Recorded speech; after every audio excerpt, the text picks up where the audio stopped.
Hi guys, welcome back to Ori's Kitchen. Sorry, it's really messy here. I was busy, I had work today, no time.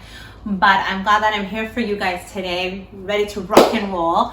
So, as you know, Thanksgiving is right around the corner, and so I wanted to share you guys a recipe that everybody wants to know how to make because there's just so many different versions out there. What am I talking about? Mashed potatoes and gravy. Yes! So I wanted to show you how I made it. I Googled, I actually really experimented with different ways. I did it with cream cheese, I did it with mayo, and it was okay, to be honest with you. And so obviously I like the Americanized way, which was with the butter, and that's the way I'm going to be showing you guys, okay? So remember guys, I'm not a professional cook, so some things that I say can be a little unclear. I message away. You can find me on Instagram or Ori's Kitchen, okay? So, and you guys, don't forget, you know, it's a holiday coming up. So I just wanted to remind you, I have an episode on cranberry muffins. So make sure you take a look at that. It's delicious, great for gifts, you know, kid friendly. You can even make this with your kids in the kitchen. It's just really delicious, guys. It has some cinnamon and cranberries, okay? So don't forget. All right, so done with that. Okay. So again, for mashed potatoes, here we are. Now there's different types of potatoes, as you know. This is the golden Yukon potatoes, if I'm not mistaken how to pronounce that, Y-U-K-O-N. There are the regular brown potatoes, the russet potatoes. I read online that the Yukon potatoes really makes it more fluffy.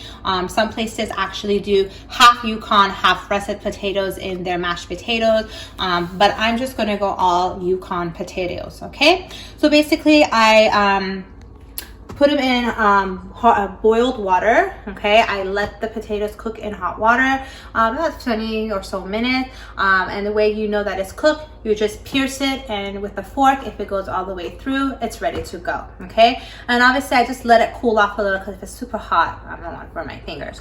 So all the russet Yukon potatoes, all nice and cooked. What you can do is also put a 1 whole clove of garlic with the potatoes and let that clove of garlic cook. And what you're gonna do is actually gonna add the clove of garlic to the potatoes. But in the meantime, if you're making your Thanksgiving turkey, or if those are not turkey lovers who love chicken, in your chicken, while you're cooking it, you can add the add cloves of garlic with the chicken while it's cooking, and I'll show you that in a minute. So I'm gonna peel this potato up and I'll be back.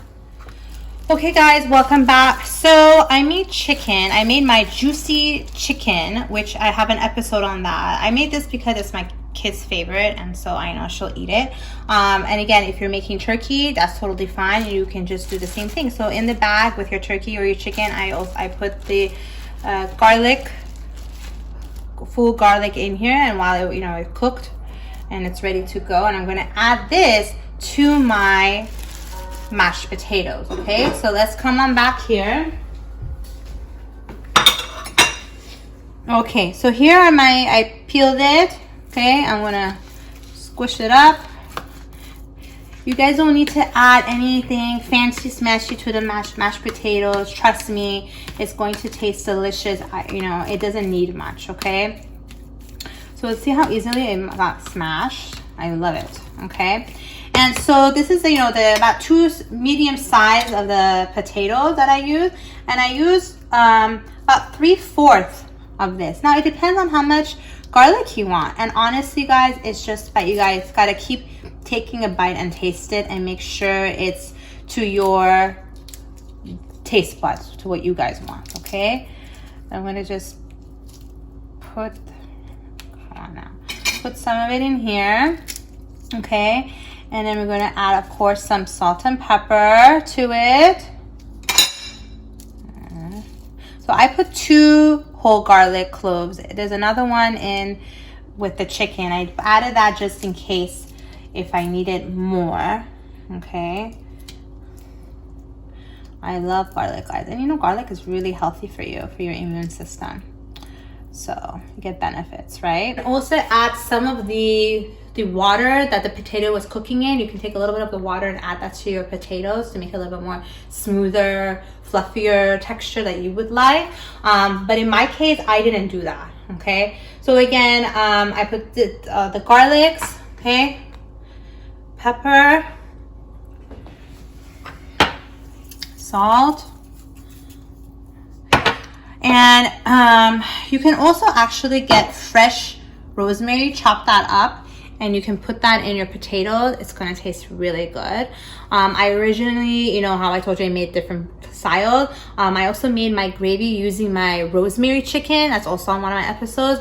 I did the rosemary chicken and it tasted so good because of the fresh rosemary. So if you just want a little flavor to it, not just basic, you can add the fresh rosemary in it. It's gonna be amazing, okay? So you can add fresh rosemary in it. I also made a version with this one with the basil and garlic flavor, just a little bit hint in it, and honestly, it made it it made a difference. And again, you don't need a lot, guys. It just has such a great flavor to it. And again, this is optional, all right? So I did all of that, and I'm gonna now, the main event is to add butter. Now, for those who don't wanna, don't wanna put dairy in it, there is a, a vegetarian or vegan or non-dairy type of butter that you can purchase. And also, I don't really add milk in mine, but if you did want to add milk in it, mocha mix would be what you should definitely add into it. So the butter and the mocha mix with the potatoes for the non-dairy families, those would be a great things for you to do, okay? But again, I wanted to try the whole Americanized version, and that's what I did. And also for the non-dairy ones, put garlic cloves in there, guys. It's gonna taste good either way, dairy or non-dairy, okay? So I'm gonna give it a nice mix. And you see how nice and soft, it's like buttery, the garlic, okay? Oh, there's one I missed. Okay, and you can make this beforehand, the mashed potatoes, and you can just, warm it up before you wanna serve it. Give it a nice mix. I can smell the garlic, right, Gabby? Okay. So I'm gonna get another spoon. I'm gonna taste it.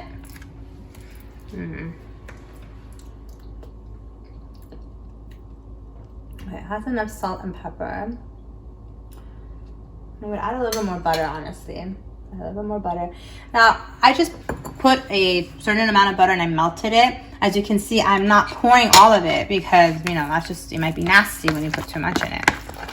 So you gotta go pour a little at a time, taste it, and if you want to put more garlic in it, less garlic in it, totally up to you. Okay, but look how nice and smooth that is. I don't even need the extra water from the pot where I cooked the potatoes in. Look how nice and smooth that is. It really looks like mashed potatoes, guys, and just like in the restaurants, okay? And I love this. So let's try it one more time. I think I'm good to go. It tastes just like the one I made a couple of days ago when I was trying to practice. So you guys remember, when I present something to you, I make it at home. I make sure I know what I'm doing before I show you guys, okay? So when I say it tastes good, it tastes good, okay? It was kid approved. My 3-year-old kept eating it, okay? And my husband loved it too. So I knew that this would definitely be YouTube worthy, okay? So that's the mashed potatoes, guys. And then next, I'm gonna show you how to make gravy. So I'll be right back. Hi guys, so now that we learned how to make mashed potatoes, I'm gonna show you how to make gravy, okay? Obviously the main ingredient is the juice, the fat that comes out of the chicken or turkey, okay? So here, once again, I just added, maybe a tablespoon of butter in here, not too much. Again, butter is totally optional. You don't have to put that. You can put margarine instead. But obviously, the more of a traditional way is with butter. Next, I have cornstarch. This is about 2 teaspoons of cornstarch. Remember, with cornstarch, you gotta add cold water to it and mix it, and it becomes a watery texture. And you're just gonna pour a little at a time. You don't wanna pour too much. Okay, the cornstarch gives it a thick, it makes the gravy a bit thicker. If you don't have cornstarch, flour is totally fine as well. I'm gonna give it a nice little mix here. And I'm gonna get it nice and bubbly, nice and hot. I put it on high heat. And once it starts bubbling, you guys, I have my juice from the chicken, okay? This is all of it.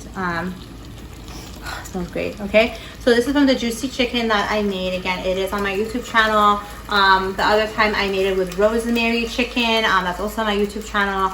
That one has rosemary. Again, it tasted really good. You don't have to put in your gravy. You can also put fresh rosemary in your mashed potatoes instead. Okay, so I'm gonna add the juice, all of it, because I want to make a big amount. Okay, on that side I got a little bit of the carrots there. So I'm gonna raise the temperature again. I'm gonna give it a nice mix here. Okay, get it nice and high heat.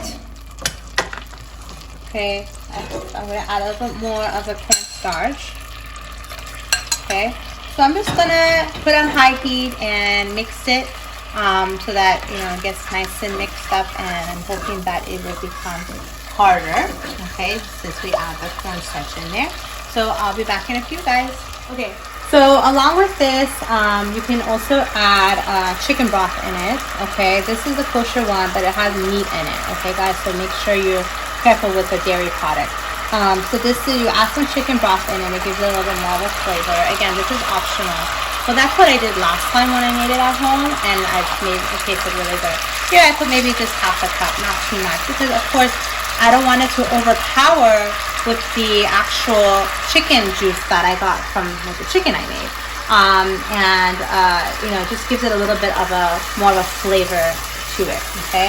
So as you can see, it's nice and bubbly here, it's nice and hot.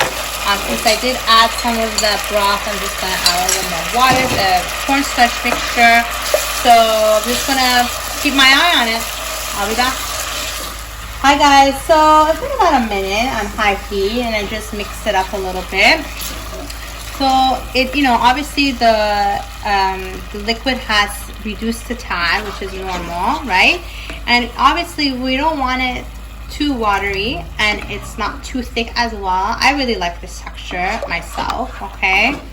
And that's it, guys. Mashed potatoes are really, really easy. It doesn't require a lot of stuff, okay? And if you want it to be even thicker, maybe flour might be better than just the cornstarch.